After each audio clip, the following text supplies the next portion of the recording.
Have you ever been so stressed that you've snapped, said something that you didn't mean, acted out of line? Well, of course we all have. Watch this next 3-minute video and I'll share with you some techniques that you could use to make that happen less frequently. I'm Leon Taylor, Performance and Wellness Coach, and today let's talk about losing it in a moment of stress. So we've all been there, when enough is enough, we've said something that we've later wished we hadn't said, or we've acted in a way that we've regretted. And it's completely normal. In a moment of stress, the sympathetic nervous system kicks in, the monkey mind takes over, and we act in a way which isn't necessarily the way we would have acted if we'd had chance to think about what we wanted to say or do. So the key here to change that is to try and create a little bit of a gap between the stressful stimulus and the response. And Viktor Frankl, in his book Man's Search for Meaning, talks about this gap as our choice. So how do we make better and more resourceful choices?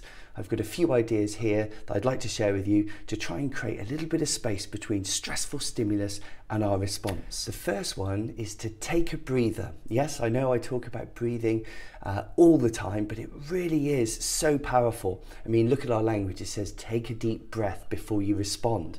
So what actually happens here, you move from sympathetic nervous system more towards parasympathetic. So you're calming the part of the brain that's in over-arousal, giving you a chance to calm down before you respond. The second tip is to leave the room. Literally leave the room.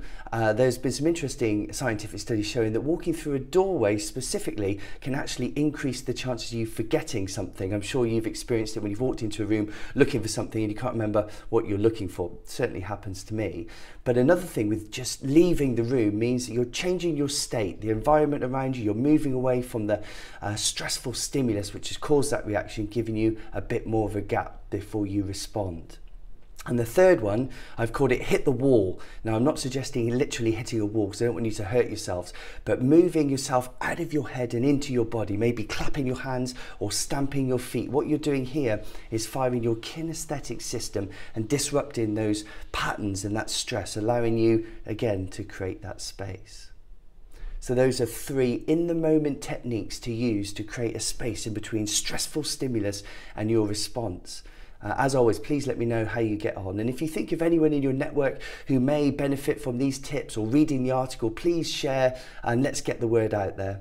And finally, look after yourselves and look out for each other.